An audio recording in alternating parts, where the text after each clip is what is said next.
I'm Rook Thorne, former prison warden turned hospital security chief. When the zombie outbreak hit Atlanta, I found myself trapped in Grady Memorial with terrified staff and infected patients. For 36 brutal hours, I fought to keep order and save lives as the world crumbled. This is how I survived the start of the apocalypse. Before we start the video, let us know what country you are tuning in from in the comment section below. Perhaps we will make a story there. Let's begin.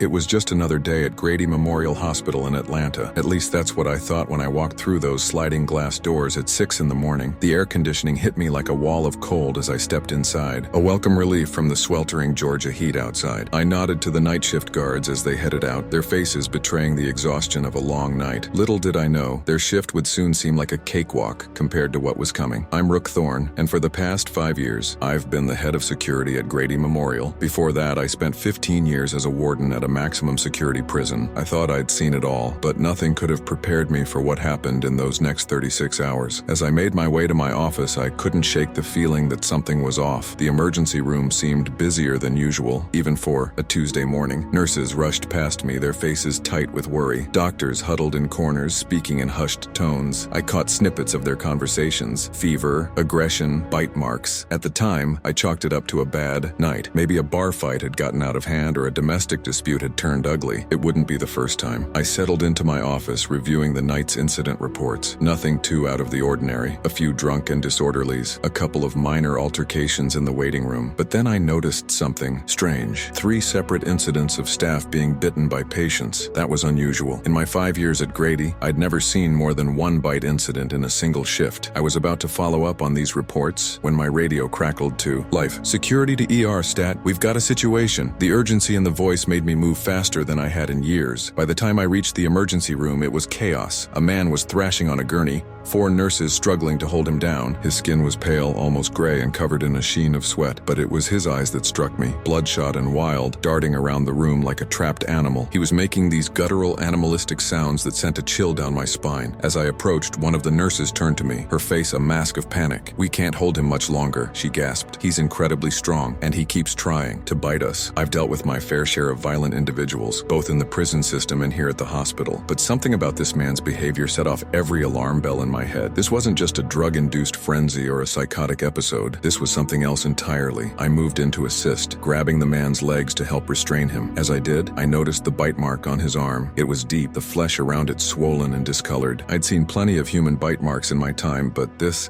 looked like something had tried to take a chunk out of him. We managed to get him strapped down, but he continued to thrash and snarl. A doctor rushed over with a syringe, likely a sedative, but before he could administer it, the man broke free of one of his restraints. In a flash, he had grabbed the doctor's arm and sunk his teeth into it. The doctor's scream echoed through the ER. We all froze for a split second, shocked by the sudden violence. Then training kicked in. I grabbed the patient's head, trying to pry his jaw open while the nurses worked to resecure the restraint. It took all of our combined strength to get him to release his grip. As we stepped back, panting from the exertion, I looked around the ER. The other patients and visitors were staring, wide-eyed and frightened. The staff looked shaken, and that's when I realized this wasn't an isolated incident. I could see at least 3 other patients exhibiting similar symptoms, pale, sweating, agitated, with that same wild look in their eyes. I pulled the head nurse aside. "What the hell is going on here?" I demanded. She shook her head, her eyes filled with a mix of confusion and fear. "We don't know. We've had a flood of patients coming in with similar symptoms over the past few hours. High fever, extreme aggression, and an inexplicable urge to bite. We've never seen anything like it." As she spoke, I noticed more ambulances pulling up outside. The paramedics were in full protective gear, something I'd only seen during major disease outbreaks. My stomach dropped as I realized this was big. I keyed my radio. "All security personnel, report to the ER immediately. We're initiating lockdown procedures." As I gave the order,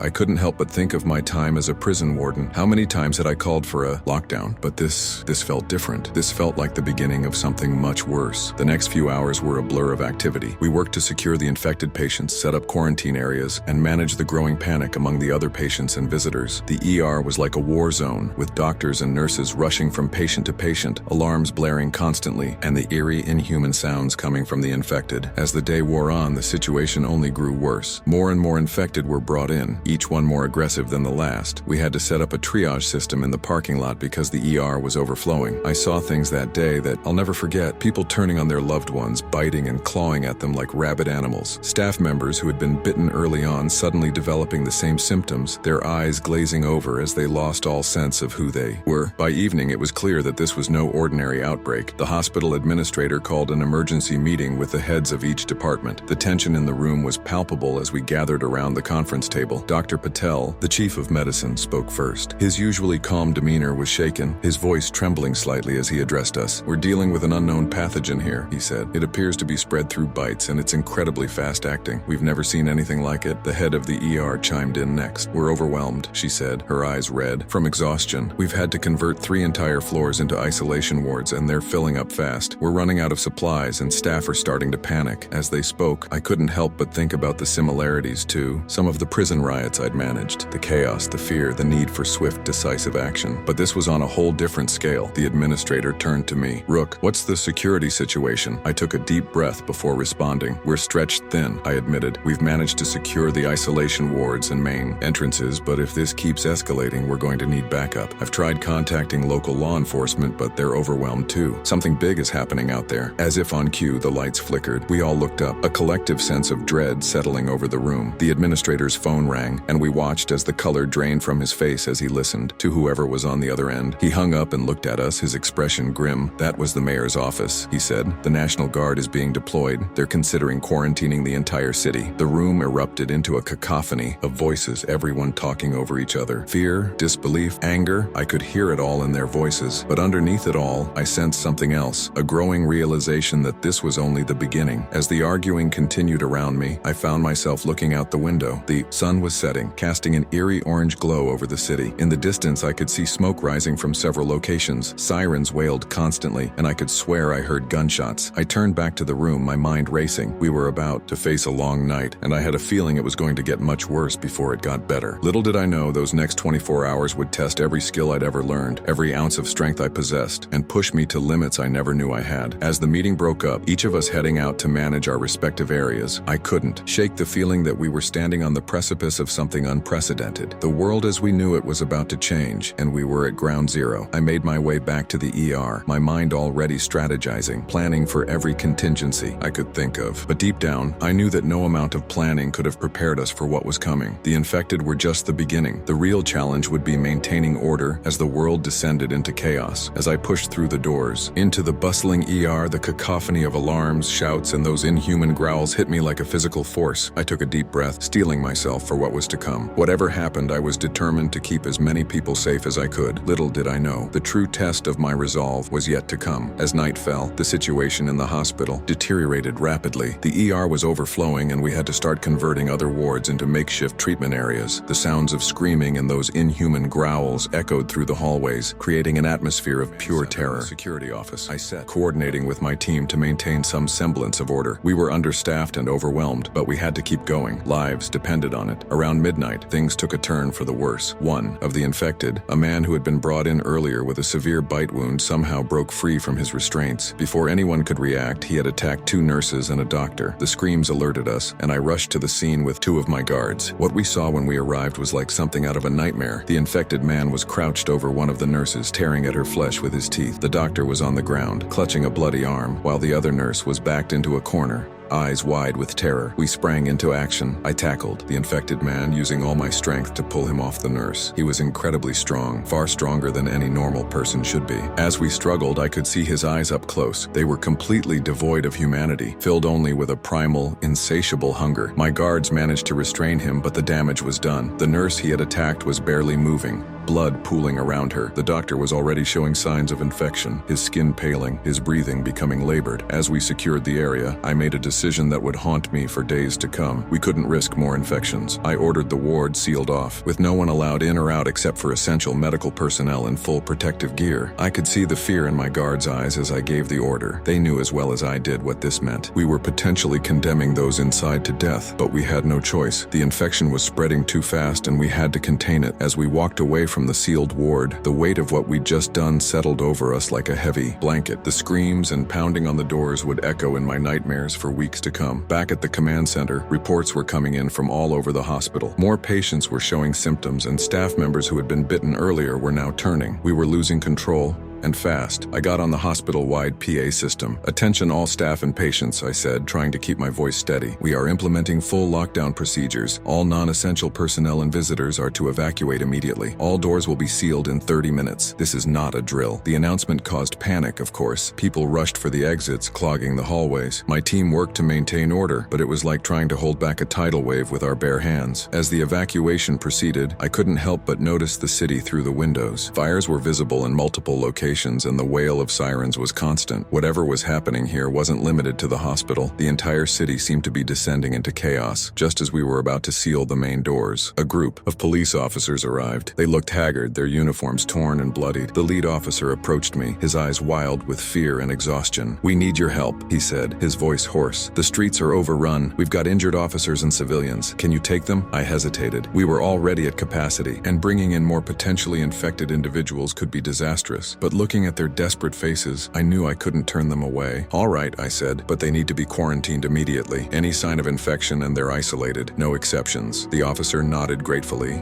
and they began bringing in their wounded. As I watched them stream in, I couldn't shake the feeling that we were fighting a losing battle. As the night wore on, the situation outside grew more dire. We could hear gunshots and explosions in the distance. Occasionally, a military helicopter would fly overhead, its searchlights scanning the streets below. Inside the hospital, we were barely holding on. More and more staff were succumbing to the infection. Those who remained were exhausted, pushed to their physical and mental limits. I hadn't slept in over 24 hours, running on nothing but adrenaline and determination. Around 3 in the morning, we lost power. The backup generators kicked in, but they were only designed to power essential systems. Large parts of the hospital were plunged into darkness, adding to the fear and confusion. In the dim emergency lighting, shadows seemed to move on their own. Every corner potentially hid an infected person ready to attack. The constant moans and screams from the isolation wards created a horrifying soundtrack to our nightmare. I gathered what remained of my security team. "We need to do a sweep," I told them. "Check every floor, every room. Anyone showing signs of infection gets isolated immediately. Be careful, stick together." As we moved through the darkened hallways, the tension was palpable. Every sound made us jump. Every shadow seemed to move. We found several infected individuals hiding in unused rooms or wandering the halls. Dealing with them was difficult. These weren't just nameless patients anymore. They were our colleagues, people we had worked with for years, but we couldn't hesitate. Hesitation meant death. By dawn, we had managed to secure most of the hospital, but the cost had been high. We'd lost more staff, and our supplies were running dangerously low. The isolation wards were full to bursting, and we had no idea how long the generators would last. As the first rays of sunlight filtered through the windows, I allowed myself a moment of hope. We had survived the night. Maybe help would come with the daylight. Maybe the authorities had managed to contain the outbreak. That hope was short-lived. As visibility improved, we could see the true extent of the chaos outside. The streets were littered with abandoned cars and debris. Fires burned unchecked in several buildings, and everywhere there were infected people wandering aimlessly, attacking anything that moved. I made my way to the roof to get a better view of the situation. The city I had known my entire life was unrecognizable. Smoke rose from dozens of locations. The usual morning traffic was replaced by eerie silence, broken only by occasional screams or gunshots. As I stood there, trying to process what I was seeing, my radio crackled to life. "Sir, we've got a problem in the lobby. A large group of people are trying to force their way in." I rushed back downstairs. Through the glass doors of the main entrance, I could see a crowd of desperate-looking people. Some were injured,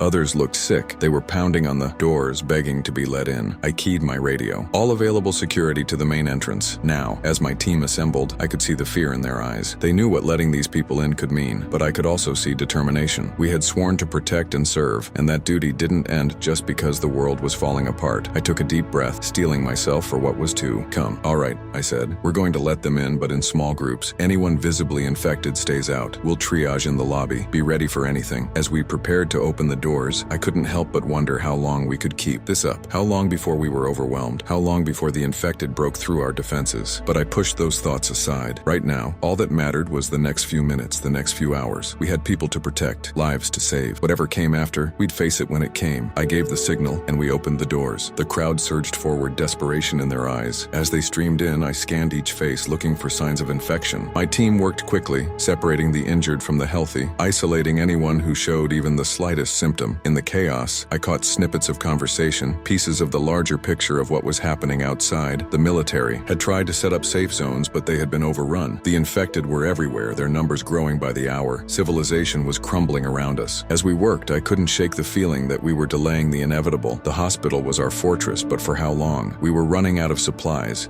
out of space, out of time. Sooner or later, something had to give. But looking at the faces of those we were helping, seeing the relief in their eyes as they realized they were safe, at least for now, I knew we had to keep going. We had to hold on, no matter what. Because if we fell, if we gave up, then all hope was truly lost. As the sun climbed higher in the sky, casting long shadows through the smoke-filled air, I steeled myself for whatever was to come. We had survived the first night of this nightmare. Now we just had to find a way to survive the days ahead. As the morning wore on, the situation in the hospital became increasingly dire. We had managed to take in as many survivors as we could, but our resources were stretched to the breaking point. Every floor was overcrowded, and the constant moans from the isolation wards were a grim reminder of the horror we were facing. I gathered what remained of the hospital's leadership in the conference room. The faces around the table were haggard, eyes sunken with exhaustion and fear. Dr. Patel, our chief of medicine, spoke first. "We're running out of everything," he said, his voice hoarse. "Medication, bandages, even basic supplies like gloves and masks. At this rate, we'll be out of critical supplies by nightfall." The head nurse nodded in agreement. "Staff are exhausted. We've lost too many to the infection. Those still standing have been working nonstop. I don't know how much longer we can keep this up." My mind racing.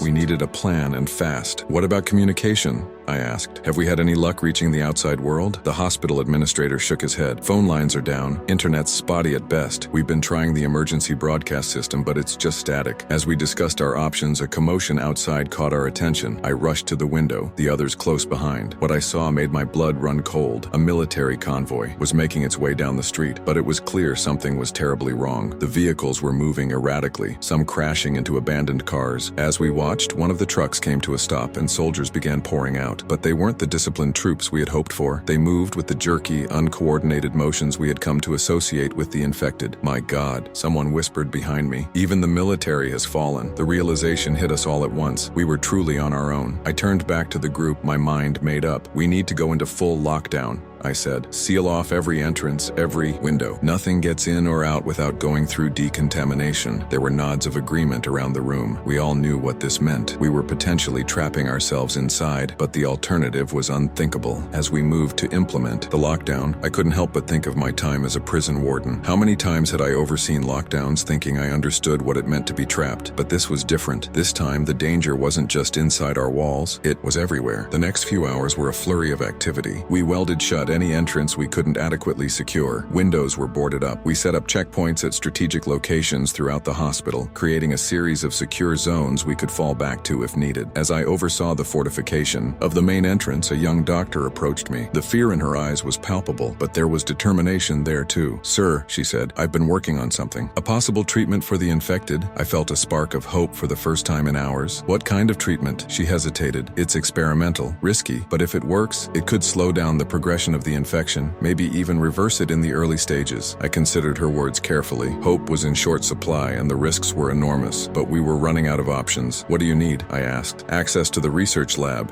she replied, "and volunteers." I nodded slowly. "You've got it, but be careful. If anything goes wrong, if there's even a hint that the infection is spreading, I'll have to shut it down." "Understood?" She nodded gratefully and hurried off. As I watched her go, I couldn't help but wonder if I had just authorized our salvation or our doom. With the lockdown in place, a strange calm settled over the hospital. The constant influx of new patients had stopped, giving us a chance to catch our breath and take stock of our situation. I made my rounds, checking on each department. The ER, once a scene of utter chaos, was now eerily quiet. The ICU was still full, the steady beep of monitors a reminder of the lives hanging in the balance. The pediatric ward was perhaps the hardest to visit. The sight of children, some infected, others simply scared and confused, was almost more than I could bear. As night fell, I found myself back in the security office, monitoring the cameras we had set up around the perimeter. The streets outside were deserted, save for the occasional shambling figure of an infected. In the distance, fires still burned, sending plumes of smoke into the darkening sky. eye. A knock at the door startled me from my vigil. It was Dr. Patel, looking even more exhausted than before. "We've got a problem," he said without preamble. "The generators are running low on fuel. We've maybe got 12 hours left, 24 if we ration severely." I felt a weight settle in my stomach. Without power, we'd lose life support for our critical patients. No lights, no security systems, we'd be defenseless. "What are our options?" I asked, already knowing the answer. "We need to send a team out for fuel," he replied. "There's a gas station a few blocks from here. If it hasn't been looted, we might find what we need." The idea of sending anyone outside filled me with dread, but we had no choice. Without power, we were as good as dead. I nodded grimly. "I'll lead the team myself. We'll go at first light." As Dr. Patel left to make preparations, I turned back to the monitors. The thought of venturing out into that hell made my skin crawl, but as I looked at the screens showing the various wards, at all the people depending on us, I knew I had to do it. The night passed slowly, tension building with each passing hour. I tried to rest, knowing I'd need all my strength for the morning, but sleep eluded me. I saw the faces of the infected, heard their inhuman screams. As dawn broke, I gathered a small team in the lobby. We were armed with whatever we could find, makeshift weapons mostly, as the hospital's supply of actual firearms was limited. Everyone looked nervous but determined. I addressed the group, trying to project a confidence I didn't entirely feel. "Listen up. Our mission is simple. Get to the gas station,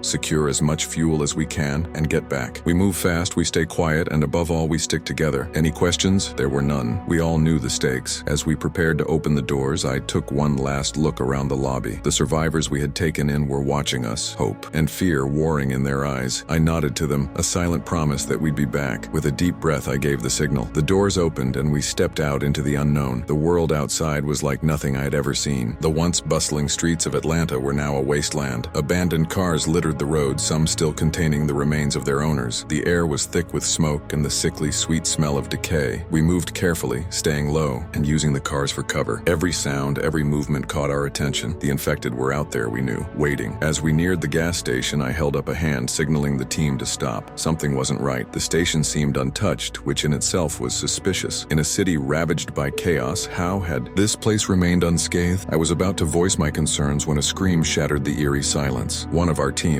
a young nurse named Alex, had wandered too close to an overturned car. A hand had shot out, grabbing his ankle. The infected person trapped in the vehicle was pulling him closer, jaws snapping. We rushed to help, but it was chaos. The commotion had attracted more infected. They seemed to pour out of every building, every alley. Their moans filled the air as they shambled towards us, driven by their insatiable hunger. I managed to pull Alex free, but not before he'd been bitten. The knowledge of what that meant hung heavy between us as we fought our way towards the gas station. We barely made it inside, slamming the door shut behind us. The infected threw themselves against the glass, their faces pressed against the windows in a grotesque display. As we caught our breath, I took stock of our situation. We were trapped, but at least we had found what we came for. The station's underground tanks were full. "All right," I said, my mind racing. "We need to find a way to transport this fuel back to the hospital, and we need to do it fast." As the team searched for containers, I couldn't help but look at Alex. He was pale, sweat beading on his forehead. We both knew what was coming. "I'm not going back, am I?" he asked quietly. I placed a hand on his shoulder, wishing I could offer some comfort. "I'm sorry, Alex. We can't risk it." He nodded,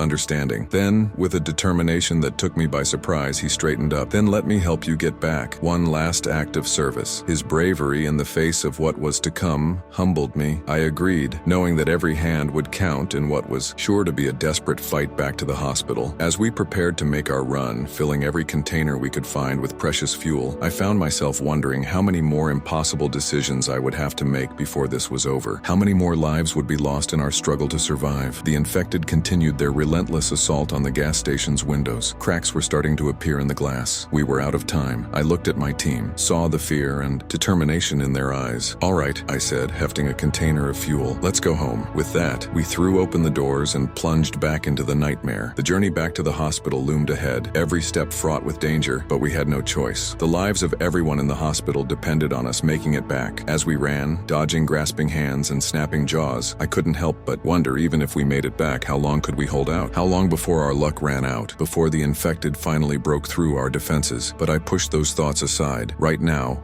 All that mattered was the next step, the next breath. We had fuel to deliver, lives to save, whatever came. After, we'd face it when it came. The hospital stood in the distance, our beacon of hope in this sea of despair. We just had to reach it, one step at a time. The run back to the hospital was a nightmare I'll never forget. Every step was a fight for survival, with infected coming at us from all sides. We lost 2 more of our team along the way. Their screams will haunt me for the rest of my days. Alex, despite his infection, fought like a man possessed. He used his body as a shield, buying us precious seconds. As we neared the hospital, he turned to me, his eyes already glazing over with fever. "This is where I make my stand," he said, his voice barely above a whisper. "Get that fuel inside. Save them." Before I could protest, he was charging at a group of infected, drawing them away from us. His sacrifice gave us the opening we needed to make it to the hospital doors. As we stumbled inside, dragging our precious cargo of fuel, I allowed myself a moment of relief, but it was short-lived. The hospital was in chaos. During our absence, several of the infected had broken free from the isolation wards. They were rampaging through the corridors, attacking anyone they came across. The screams of the injured and dying filled the air. I quickly organized the remaining security personnel. "Secure the generators first," I ordered. "Then we push back these bastards floor by floor." We fought our way to the basement, fending off attacks from all sides. The infected seemed to be everywhere, their numbers growing by the minute. By the time we reached the generators, we were exhausted and bloodied, but the fuel tanks were finally filled. As the generators hummed back to life, I allowed myself a small moment of hope. We had power, we had a chance, but our troubles were far from over. With the lights back on, we could see the full extent of the damage. Entire floors had been overrun. The infected were pounding on doors, trying to get at the survivors huddled inside. I keyed my radio. "All security personnel report to the main lobby. We're taking back this hospital." As my team assembled, I couldn't help but notice how few of us were left. The faces looking back at me were a mix of determination and fear. They knew what we were up against. "Listen up," I said, trying to inject some confidence into my voice. "We're going to sweep this place clean floor by floor. Stick together, watch each other's backs, and remember your training. These things may have been human once, but they're not anymore. Don't hesitate." We moved out, a grim procession of the last line of defense. The first few floors were relatively easy to clear. Most of the infected had moved up, drawn by the concentration of survivors on the higher levels. But as we pushed upward, the resistance grew fiercer. The stairwells were choked with infected, forcing us to fight for every step. By the time we reached the 5th floor, we were all running on pure adrenaline. It was on the pediatric ward that things really went to hell. The sight that greeted us as we burst through the doors will stay with me forever. Infected children, some no older than 5 or 6, turned their dead eyes towards us. Their small bodies were twisted with the virus, faces contorted into snarls. I saw my team hesitate, the horror of what we were seeing overwhelming their training, but we couldn't afford to falter. "Not now. Remember," I shouted, "they're not children anymore. They're a threat. We have to neutralize them." It was the hardest thing I've ever had to do. Each tiny body that fell felt like a knife in my gut, but we pushed on, driven by the knowledge that there were still survivors to save. As we cleared the last room on the floor, a small voice caught my attention. Huddled in a supply closet, hidden behind boxes of medical equipment, was a little girl. She couldn't have been more than 7 years old. "Are you here to save us?" she asked, her voice trembling. I knelt down beside her, checking for any signs of infection. She seemed clean. "Yes," I said, trying to smile reassuringly. "We're here to help. What's your name?" "Emily," she whispered. "Okay, Emily. I need you to be very brave. Can you do that for me?" She nodded, her eyes wide. I scooped her up in my arms, signaling to my team that we were moving out. As we made our way back to the secure zones, I couldn't help but wonder how many more Emilys were out there hiding, waiting for rescue. We spent the next several hours securing the hospital floor by floor. It was grueling work, each room a potential death trap, but slowly, surely, we pushed the infected back. By the time we reached the top floor, our numbers had dwindled even further. Those of us left were exhausted, covered in blood and grime, but we had done it. The hospital was ours again. As we regrouped in the main lobby, I looked at the faces of my team. Despite everything we'd been through, there was a glimmer of hope in their eyes. We had won this battle, but the war was far from over. Outside our walls, the city was still overrun. We had no idea how far the infection had spread, or if there was anyone left out there to help us. I gathered the survivors together, knowing they needed to hear something, anything,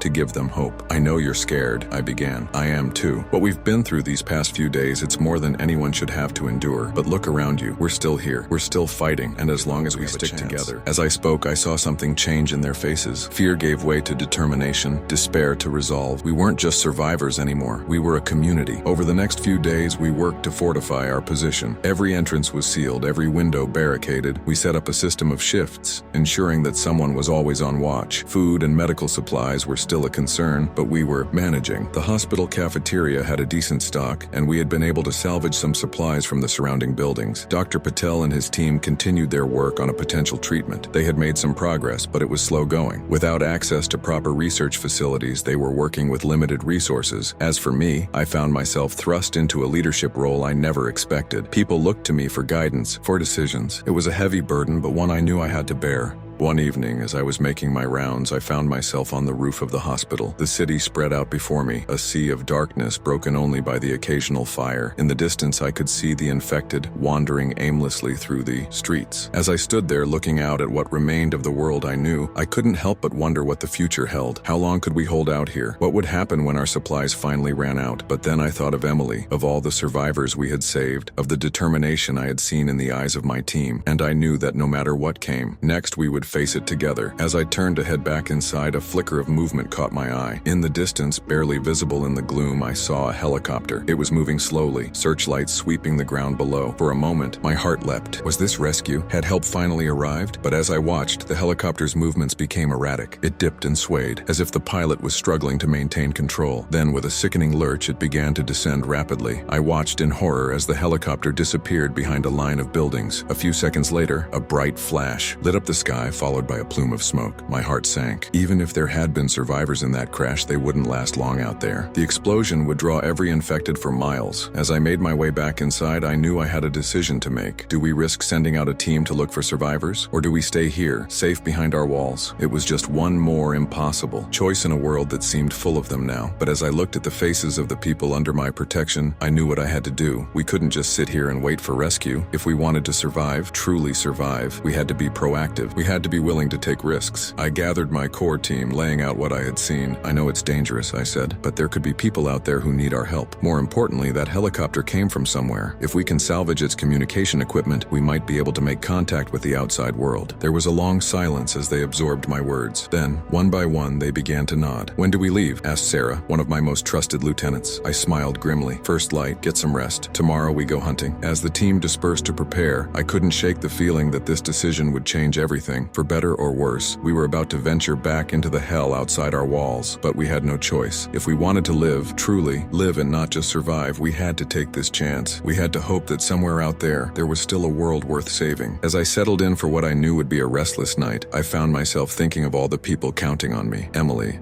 Dr. Patel, my security team, and all the survivors we had gathered. I made a silent promise to them all. No matter what happened out there tomorrow, no matter what horrors we faced, I would find a way to get us through this. Somehow, some way, we would survive. And maybe, just maybe, we would find a way to take back our world from the nightmare it had become. Dawn broke over Atlanta, casting an eerie glow through the smoke-filled sky. Our team gathered in the lobby, checking our gear one last time. The mood was tense. Everyone knew the risks we were taking. I looked at the faces of my team. Sarah, my right-hand woman, her face set in grim determination. Mike, our best scout, nervously fidgeting with his binoculars. And Dr. Patel, who had insisted on coming along in case we found survivors in need of immediate medical attention. Remember the plan, I said, my voice low. We move fast, we stay quiet, and we stick together. Our primary objective is the helicopter crash site. We salvage what we can, look for survivors, and get back here. Any questions? There were none. We all knew what was at stake. I caught sight of Emily watching us from the stairwell. Her small face was a mixture of fear and hope. I gave her a reassuring nod, silently promising to return. The doors opened, and we stepped out into the wasteland. That was once our city. The streets were eerily quiet, the only sound the crunch of debris under our feet. We moved carefully, using abandoned cars and buildings for cover. As we neared the crash site, the signs of recent activity became more apparent. Fresh bloodstains on the pavement, torn clothing caught on twisted metal, and the infected, drawn by the noise and fire, were everywhere. We had to fight our way through, each encounter a nerve-wracking dance with death. Every gunshot felt like it was drawing more of them to us, but we had no choice. Finally, we reached the downed helicopter. The wreckage was still smoldering, the air thick with the acrid smell of burnt fuel and something far worse. Mike, Sarah, secure the perimeter, I ordered. Dr. Patel with me. Let's see if there's anyone left to save. As we approached the cockpit, my heart sank. The pilots hadn't survived the crash, but in the back we found a survivor, a woman,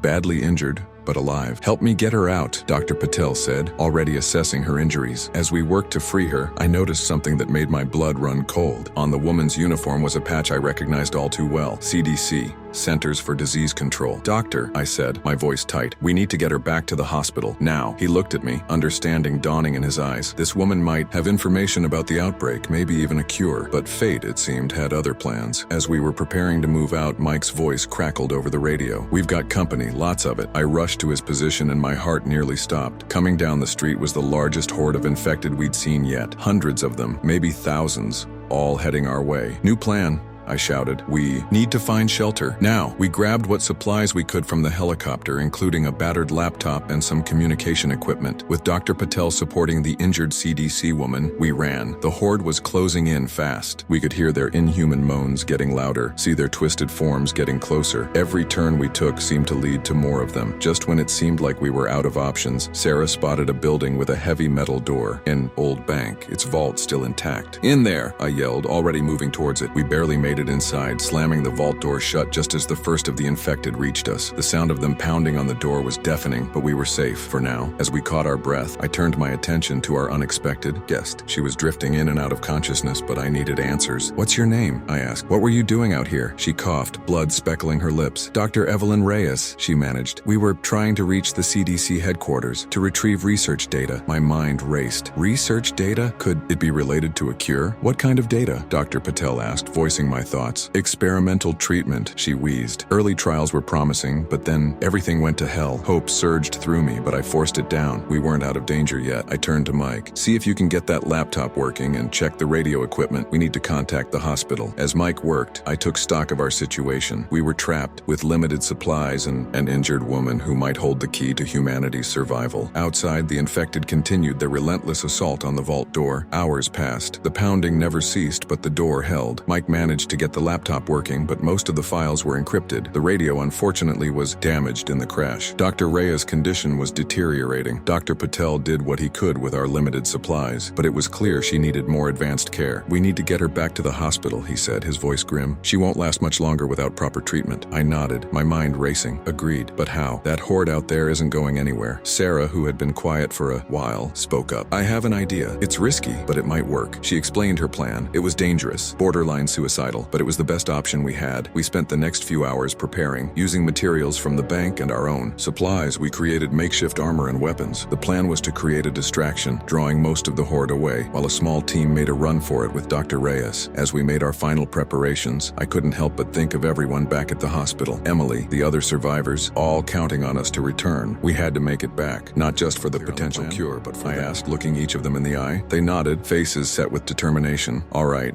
I said, taking a deep breath. "Let's do this." We cracked open the vault door. The scene outside was a nightmare. The infected were packed tightly around the entrance, their dead eyes suddenly focusing on us with horrifying intensity. Sarah and Mike moved first, throwing homemade smoke bombs into the crowd. As the infected reacted to the new stimulus, they carved a path through them, leading a large portion of the horde away. Dr. Patel and I, supporting Dr. Reyes between us, made our move. We ran as fast as we could, dodging grasping hands and snapping jaws. Every step was a battle, every moment a brush with death. We were about halfway back to the hospital when disaster struck. Dr. Reyes, weakened by her injuries, stumbled. In the split second it took us to steady her, the infected were upon us. I felt hands grabbing at me, putrid breath on my neck. In the chaos, we got separated. I could hear Dr. Patel shouting, but I couldn't see him through the press of bodies. Fighting with everything I had, I managed to break free. But the scene before me made my heart stop. Dr. Patel was down, the infected tearing into him. Dr. Reyes was nowhere to be seen. In that moment, I had to make an impossible choice. Try to save them and likely die myself, or run and possibly get the data back to the hospital. With a scream of frustration and anguish, I turned and ran. The sounds of Dr. Patel's screams followed me, a horrifying soundtrack to my retreat. I don't know how long I ran. Everything was a blur of grasping hands, gnashing teeth, and the pounding of my own heart. But somehow, against all odds, I made it back to the hospital. As the door slammed shut behind me, I collapsed to the floor. The faces of my team swam before me, their voices a distant buzz. We had lost so much, sacrificed so much, and for what? A laptop that might not even contain the information we needed? But as I looked up, I saw Emily standing there, her small face filled with relief at my return, and I knew that no matter how dark things seemed, we had to keep fighting. For her, for all the survivors, and for the memory of those we had lost. As I was helped to my feet, I steeled myself for what was to come. We had suffered a devastating blow, but we weren't beaten yet. We had the laptop, and with it the possibility of a cure. We had our fortress, our community of survivors. Most importantly, we had hope, and in this new world, that was the most powerful weapon of all. The days ahead would be hard. We'd have to mourn our losses, decipher the information on the laptop, and continue to survive in a world gone mad. But looking at the faces of the survivors around me, I knew we would face it together. This wasn't the end. It was just the beginning of our fight back against the infected, against despair, against the dying of the light. And no matter what came next, we would face it head on, because that's what survivors do. We survive. The days following our disastrous mission blurred together in a haze of grief and frantic activity. We mourned our losses, Dr. Patel, Sarah, Mike, and Dr. Reyes, but we couldn't afford to stop. The infected were still out there, and we had a potential lifeline in the form of the CDC laptop we'd recovered. I threw myself into work, partly to keep busy and partly to avoid thinking about the choices I'd made. The faces of those I'd left behind haunted my dreams, their accusing eyes following me even in my waking hours. But I couldn't let my guilt overwhelm me. Too many people were counting on me. Our tech team worked around the clock to crack the encryption on the laptop. It was slow going, but we were making progress. Every decrypted file brought us closer to understanding the nature of the infection and possibly to a cure. While they worked, I focused on reinforcing our defenses and managing our dwindling supplies. The loss of Sarah and Mike had left a huge gap in our security team, and I found myself pulling double shifts to make up for it. It was during one of these late-night patrols that I noticed something odd. The infected outside our walls seemed to be changing. Their movements were becoming more coordinated, almost purposeful. It was subtle, but to someone who had been watching them for weeks, the change was unmistakable. I brought my observations to our makeshift council, the heads of each department who had naturally fallen into leadership roles. Dr. Chen, who had taken over the medical research in Dr. Patel's absence, listened intently. "It's possible the virus is mutating," she said, her brow furrowed in concern. "We've seen similar behavior in other pathogens. As they adapt to their hosts, they can cause changes in behavior. The implications were chilling. If the infected were evolving, becoming smarter, our defenses might not hold forever." "What about the laptop?" I asked. Our head of tech, a former IT specialist named Rodriguez, nodded. "We've managed to decrypt most of the files. It's a goldmine of information about the virus, including some promising leads on potential treatments." A spark of hope flared in my chest. "Can we use any of it?" Dr. Chen shook her head. "Not yet. The treatments they were working on require specialized equipment and materials we don't have here. We'd need to get to a fully equipped lab to even attempt synthesizing them." And there it was, the next impossible choice. Stay here, relatively safe, but with dwindling supplies and no way to produce a cure, or venture out into the infected city in search of a lab that might not even exist anymore. As we debated our options, an alarm sounded. One of our sentries had spotted a group of survivors approaching the hospital. I raced to the roof, binoculars in hand. Through the lens, I could see a small group of people making their way towards us, dodging infected and using the abandoned cars for cover. They moved with the practiced ease of those who had been surviving on the outside for a while. As they got closer, I noticed something that made my heart race. One of them was wearing a tattered lab coat with a familiar logo, another CDC scientist. I ordered the gates opened, sending out an armed escort to bring the survivors in. As they entered the lobby, I got my first good look at them. There were 5 in total, all looking haggard and exhausted, but it was the woman in the lab coat who caught my attention. She stepped forward, her eyes scanning the room before settling on me. "I'm Dr. Samantha Carter," she said, her voice hoarse but steady. "We've been looking for this place for weeks." I introduced myself and quickly brought her up to speed on our situation, including the laptop we'd recovered. Her eyes lit up at the mention of it. "That's why we're here," she said. "We need that data to continue our work on the cure." Hope surged through me, but I tempered it with caution. We'd been burned before. "You're still working on a cure?" "Where?" Dr. Carter explained that there was a secure CDC facility outside the city, a bunker of sorts designed to continue operations in the event of a catastrophic outbreak. They had the equipment and materials to potentially manufacture a cure, but they were missing critical data, the same data we now had. It seemed too good to be true. A fully equipped lab staffed by CDC scientists just waiting for the missing piece we possessed. But there was a catch. Of course there was. "The facility is about 100 miles from here," Dr. Carter said. "Through infected territory, we lost half our team just getting this far." And there it was, another impossible choice. Risk everything on a dangerous journey for a chance at a cure, or stay here and slowly wait for our supplies to run out. I called another council meeting, this time including Dr. Carter. The debate was heated. Some argued that we couldn't risk leaving the safety of the hospital. Others said we had no choice if we wanted to survive long term. In the end, the decision fell to me. As I looked around the room at the faces of those who had fought and survived alongside me, I knew what we had to do. "We go," I said, my voice firm. "But not all of us. We'll send a small team with Dr. Carter and the laptop. The rest stay here to hold down the fort." The next few days were a flurry of preparation. We gathered supplies,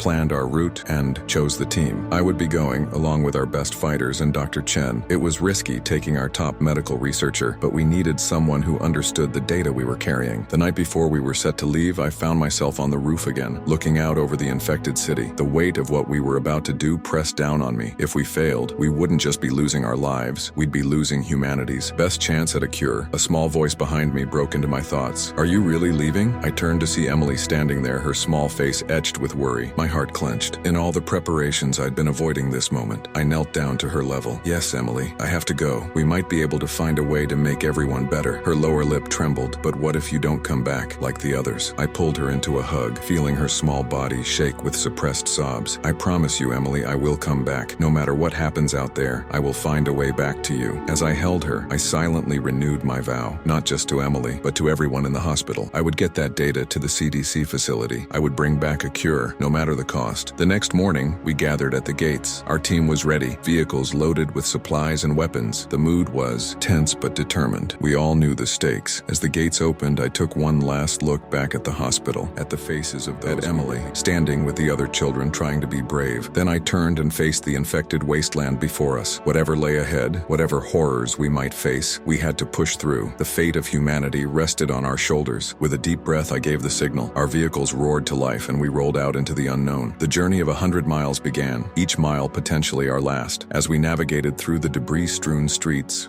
weaving around abandoned cars and the occasional wandering infected, I couldn't shake the feeling that we were being watched. Not just by the mindless infected, but by something else, something more aware. I gripped the steering wheel tighter, my eyes constantly scanning our surroundings. The changes I'd noticed in the infected behavior played on my mind. Were they really evolving? And if so, what did that mean for us? Only time would tell. And out here, in this dead world, time was the one thing we couldn't afford to waste. The first few days of our journey were surprisingly uneventful. We made good progress, sticking to the back roads and less populated areas as much as possible. But as we pushed further from Atlanta, the landscape began to change. The suburbs gave way to rural farmland, and with it came new challenges. We were forced to stop more frequently to siphon gas from abandoned vehicles. Each stop was a risk, exposing us to potential attacks from the infected, but we had no choice. Without fuel, we'd be stranded in the middle of nowhere. It was during one of these fuel runs that we had our first major encounter. We'd stopped at a small gas station on the outskirts of a town. The place looked deserted, but we knew better than to let our guard down. I was keeping watch while the others worked on getting the fuel when I saw movement in the nearby cornfield. At first I thought it might be the wind, but then I saw it again. Something was moving through the corn, heading straight for us. I raised the alarm and we scrambled back to our vehicles, but we weren't fast enough. The infected burst from the cornfield, dozens of them, moving with that unnatural speed we'd come to fear. We fought them off as best we could, but in the chaos, one of our team, a young man named Jake, was separated from the group. I saw him go down, swarmed by the infected. His screams will haunt me for the rest of my days. We managed to fight our way clear, but the cost was high. We lost Jake and 2 others were injured. As we sped away, the reality of our situation hit home. We were in hostile territory, surrounded by dangers we couldn't always see coming. That night, as we camped in an abandoned barn, the mood was somber. Dr. Chen tended to the wounded while Dr. Carter pored over the data on the laptop, searching for anything that might help us understand the infected better. I took first watch, my mind replaying the day's events. Jake's face kept flashing before my eyes. Another life lost, another name to add to the growing list of those we couldn't save. As I sat there, I noticed something odd. The infected we could see in the distance wandering aimlessly in the fields seemed to be gathering. It was subtle at first, just a few of them drifting in the same direction. But as the hours passed, more and more joined them. By dawn, a sizable group had formed, and they weren't just standing around, they were moving all together with purpose. It was the behavior I'd noticed back at the hospital, but on a larger scale. I woke the others, pointing out what I'd seen. Dr. Carter's face paled as she watched the infected move. "This is bad," she said, her voice barely above a whisper. "If they're coordinating like this, it means the virus is evolving faster than we thought. We need to get to the facility as soon as possible." We broke camp quickly, pushing ourselves harder than before. The knowledge that the infected were changing, becoming more organized, drove us forward. But our progress was slowed by our injured team members and the increasingly difficult terrain. We were forced to abandon one of our vehicles when it got stuck in a muddy field, consolidating our supplies into the remaining cars. ours. As we pushed on, I couldn't shake the feeling that we were being herded. Every time we tried to veer from our planned route, we'd encounter large groups of infected, forcing us to turn back. It was as if they were guiding us, but to where? Our answer came 3 days later. We crested a hill and found ourselves looking down at a small town, and in that town was the largest horde of infected we'd ever seen. Thousands of them, all gathered in the town square. But it wasn't just their numbers that chilled me to the bone. It was their behavior. They weren't attacking each other or wandering aimlessly. They were organized almost like an army, and at their center was something I never expected to see, an infected that was clearly different from the rest, larger, shoulders above the others, and it seemed to be directing them like a general commanding troops. Dr. Carter gasped beside me. "It's evolving," she whispered, her voice filled with a mixture of scientific fascination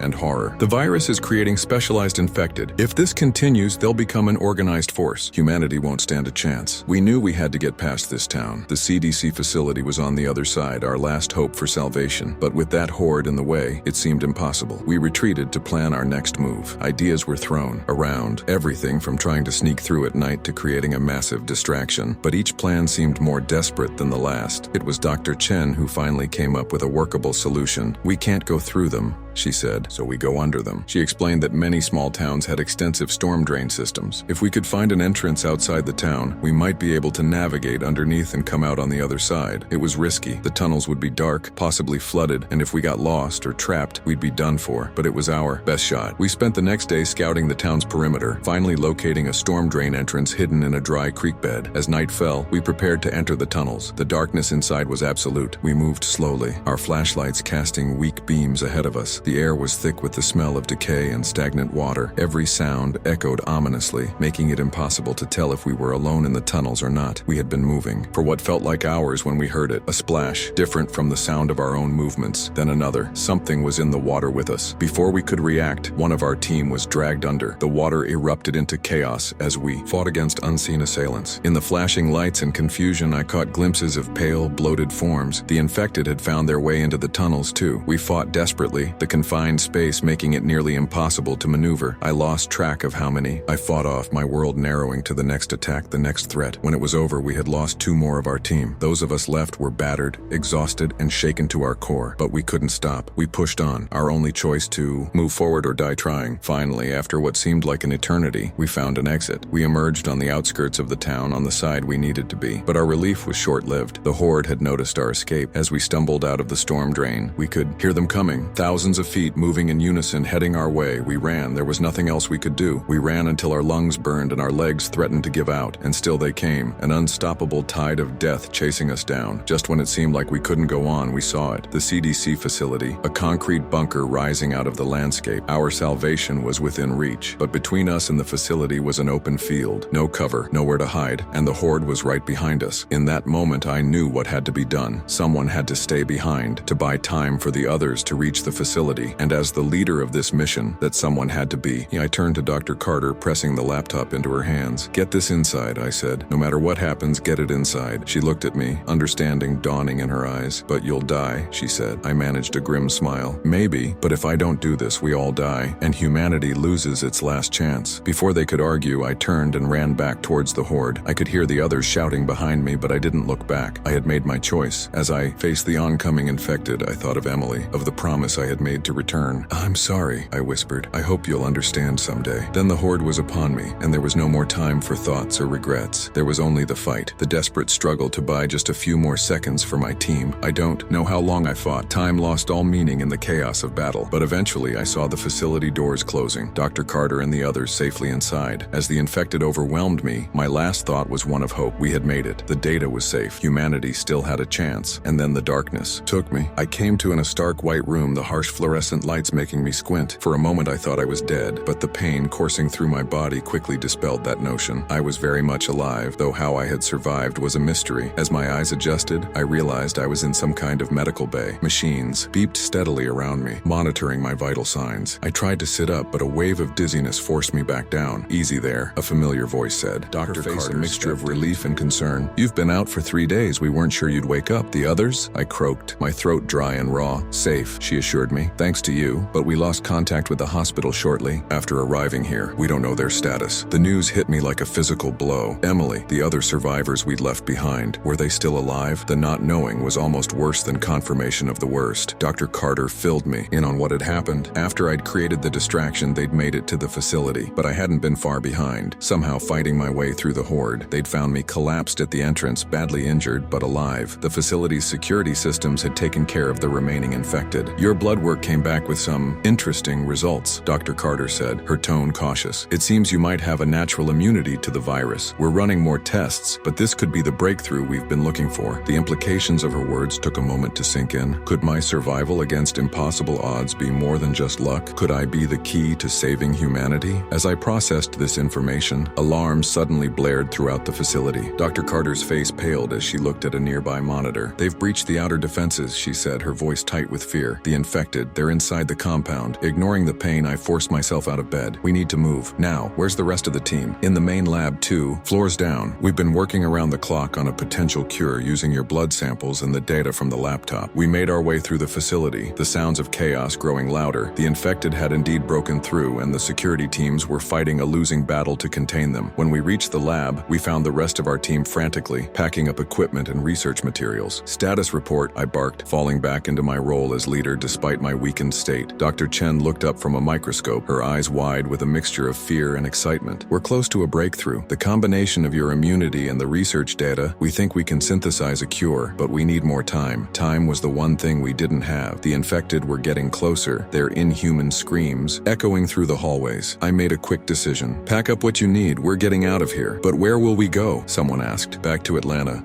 I said. Back to the hospital. If we can make it there with this research, we might be able to save everyone. It was a long shot, and everyone knew it, but it was the only play we had left. We gathered what we could: equipment, samples, data drives, and prepared to make our escape. The facility had an underground garage with several armored vehicles. If we could reach them, we might have a chance. The journey through the facility was a nightmare. The infected were everywhere, more organized than ever. We fought our way through every step a struggle. I pushed through the pain of my injuries, running on pure adrenaline and determination. We lost 2 more of our team before we reached the garage. Their sacrifices allowed the rest of us to make it to the vehicles. As we sped away from the overrun facility, I couldn't help but feel a sense of déjà vu. Once again, we were running for our lives, carrying humanity's last hope with us. The trip back to Atlanta was grueling. The infected seemed to be everywhere, and more than once we had to fight our way through roadblocks of abandoned cars and wandering hordes. But we pushed on, driven by the knowledge of what we carried. As we neared the city, I insisted we stop at a vantage point to assess the situation. What we saw filled me with equal parts hope and dread. The hospital still stood, a beacon in the wasteland of infected Atlanta, but surrounding it was the largest horde we'd ever seen. Tens of thousands of infected,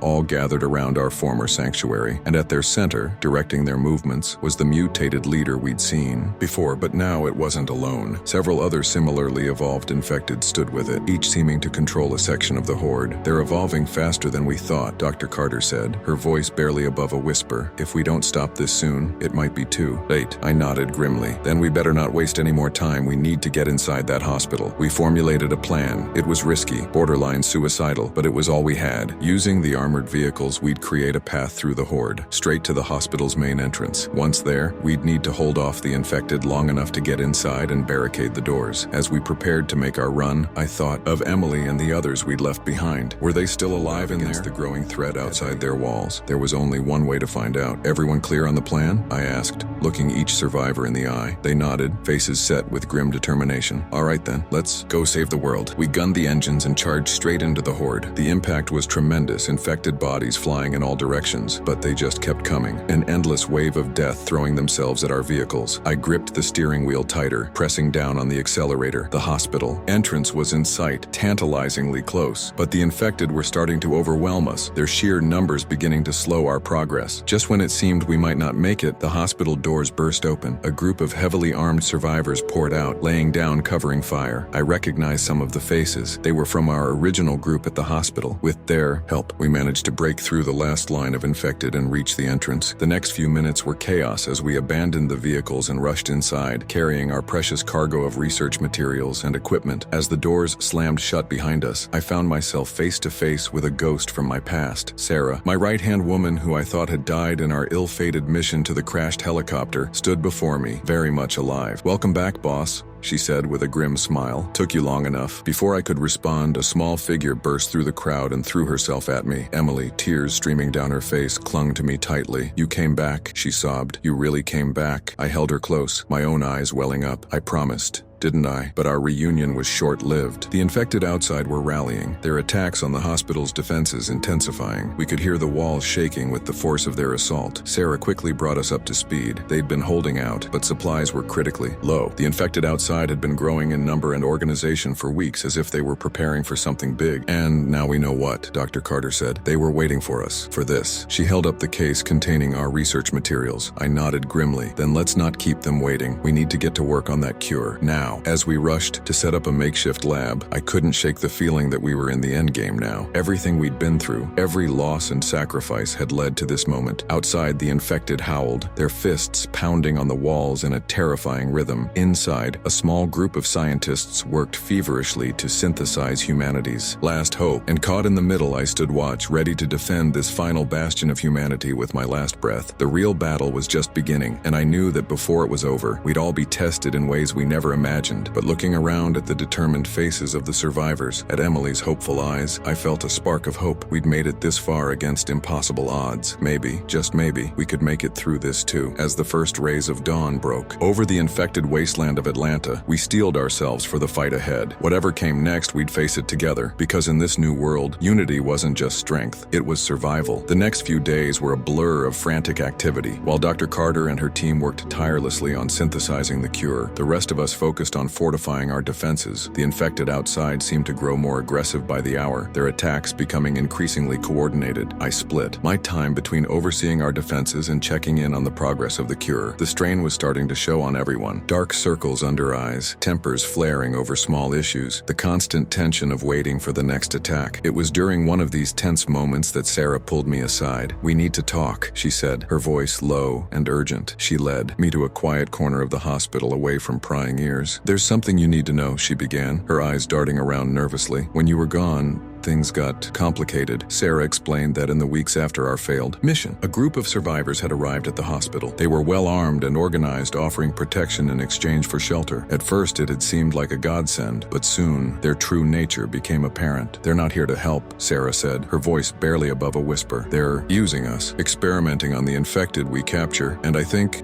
they might be working on weaponizing the virus. The news hit me like a physical blow. All this time, while we'd been fighting to find a cure, there had been enemies within our own walls. Why didn't you tell me this sooner? I demanded. Sarah's face was a mask of regret. He's got eyes everywhere. I was afraid of what he might do if he knew I'd talked. I was about to press for more information when an alarm blared through the hospital. Another attack. But this one was different. As I raced to the command center, I could hear the panic in people's voices. This wasn't just another wave of infected. When I reached the roof, I saw why. The horde outside had changed. Among the sea of infected were new forms we'd never seen before. Some were massive, towering over the others, their bodies twisted and mutated. Others moved with impossible speed, darting between the slower infected with deadly precision. And, leading them all, was the evolved infected we'd seen before, now even larger and more grotesque. It stood at the front of the horde, seeming to direct their movements with terrifying intelligence. As I watched, the new forms began to systematically attack our defenses. The larger ones smashed through barricades we'd thought impenetrable, while the faster ones picked off our defenders with brutal efficiency. I keyed my radio. All hands to battle stations. This is not a drill.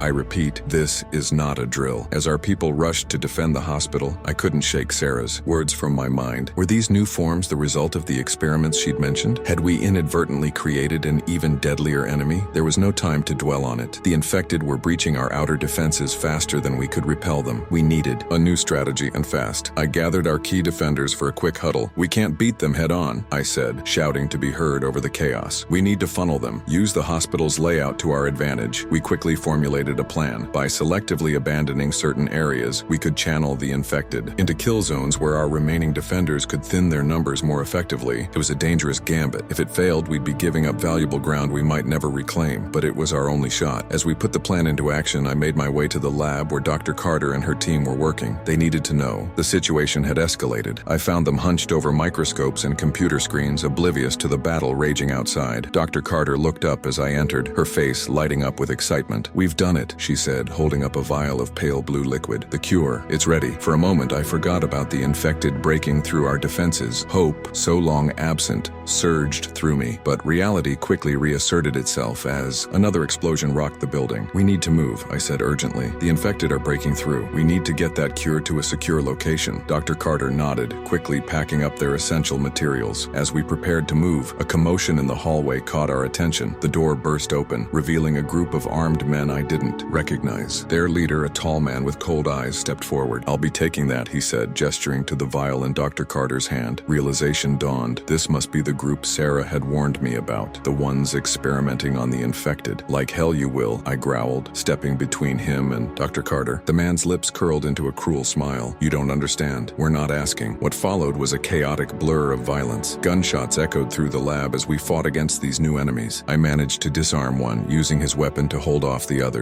Run! I shouted to Dr. Carter and her team. Get the cure out of here. They fled carrying their precious cargo. I held off the attackers as long as I could, but they eventually overwhelmed me. As darkness closed in, my last thought was of the cure. I prayed it would be enough to save us all. I awoke to find myself bound to a chair in what looked like a makeshift operating room. The cold-eyed man from before stood over me, a syringe in his hand. Who are you? I demanded. What do you want? He smiled, but it didn't reach his eyes. Who we are isn't important. What we want, well, that's simple. We want to survive, and to do that, we need to understand this virus, to control it. I realized with horror what he intended to do. They were going to infect me, to study how my supposed immunity reacted to the virus. You're insane, I spat. There are thousands of infected out there. What makes you think you can control them? His smile widened. Because we made them, or at least the special ones. Did you think those evolved forms appeared by chance? No, they're the result of our work, and soon we'll have an army that no one can stand against. As he moved to inject me, an explosion rocked the room. The door burst open, revealing Sarah and a group of our defenders. In the chaos that followed, I managed to break free. Sarah tossed me a weapon, and together we fought our way out. As we ran, Dr. Carter and her team had made it to a secure location with the cure, but the situation had deteriorated rapidly. The infected had breached multiple levels of the hospital. We were running out of time and space. We regrouped, with the remaining survivors in the central atrium. The scene was grim. Our numbers had been drastically reduced, and those left were exhausted and terrified. Dr. Carter approached, the vial of cure clutched tightly in her hand. What do we do now? She asked, her voice trembling. I looked around at the faces of the survivors. At Emily, her young face set in determination despite her fear. At Sarah, battered but unbowed. At Dr. Carter, holding our last hope in her hands. In that moment, I knew what we had to do. It was risky, possibly suicidal, but it was our only chance. We take the fight to them, I said, my voice ringing out across the atrium. We use the cure. Murmurs of confusion and disbelief rippled through the crowd. Dr. Carter looked at me in shock. But how? We don't have nearly enough to cure all the infected out there. I nodded grimly. We don't cure them all. We cure their leader. The plan was audacious. We would fight our way to the evolved infected leading the horde. Once there, we'd inject it with the cure. If it worked, if the leader was cured or killed, the rest of the horde might lose direction. It might give us the opening we needed to escape, to get the cure and our research to somewhere it could be mass-produced. As we prepared for what might be our final battle, I couldn't help but think of how far we'd come. From those first chaotic days in the hospital to this moment, on the brink of either salvation or annihilation. I looked at the faces around me, saw the mix of fear and determination. Whatever happened next, I knew one thing for certain. We would face it together. As the infected howled outside, as the walls shook with their relentless assault, we steeled ourselves for the fight ahead. The cure was our last hope, our final gambit in this war against the infected. With one last check of our weapons, one last shared look of resolve, we prepared to step out into the chaos, to take our stand against the horde, to fight for our future, for humanity's future. The final battle was about to begin, and with it, the fate of our world would be decided. The moment we stepped out of the hospital doors, the world erupted into chaos. The infected swarmed towards us, a tidal wave of rotting flesh and mindless hunger, but we were ready for them. We had to be. Our plan was simple in theory, but devastatingly difficult in execution. We needed to fight our way through. The horde to reach the evolved leader, Dr. Carter, protected in the center of our formation, clutched the precious vial of cure. The first wave hit us hard. The regular infected were bad enough, but the evolved forms were something else entirely. The larger ones could take multiple shots before going down, while the faster ones darted in and out of our defenses, causing chaos. We pushed forward inch by bloody inch. Every step was a battle, every moment a struggle for survival. I lost count of how many infected I put down, my world narrowing to the next threat, the next target. Sarah fought beside me, her her face set in grim determination. We'd been through so much together, and now, at what might be the end, I was glad to have her by my side. As we neared the center of the horde, I caught sight of our target. The evolved leader towered over the other infected, its mutated form a nightmarish amalgamation of human and something else. It seemed to be watching us, its eyes glowing with an unnatural intelligence. "There!" I shouted, pointing towards the monstrosity. "That's our target." We redoubled our efforts, fighting with renewed vigor, but the infected pressed in harder as if sensing our intent. We were so close, but the sheer number of enemies was overwhelming. Just when it seemed we might be overrun, a familiar voice rang out over the chaos. "Over here, you undead bastards!" I turned to see Emily, of all people, standing atop an overturned car. She was waving her arms, drawing the attention of the infected. My heart leapt into my throat. What was she doing here? She was supposed to be safe inside the hospital, but her distraction worked. A significant portion of the horde turned towards her, giving us the opening we needed. I wanted to go to her, to protect her, but I knew we had to press our advantage. "Now!" I yelled, urging our group forward. We surged towards the evolved leader, cutting down any infected that stood in our way. As we neared it, the creature let out a bone-chilling roar. The sound reverberated through my chest, filling me with a primal fear. But we couldn't falter now. Everything depended on this moment. Dr. Carter pushed forward, the syringe of cure ready in her hand. The evolved leader noticed her approach and moved with surprising speed for its size. But Sarah was faster.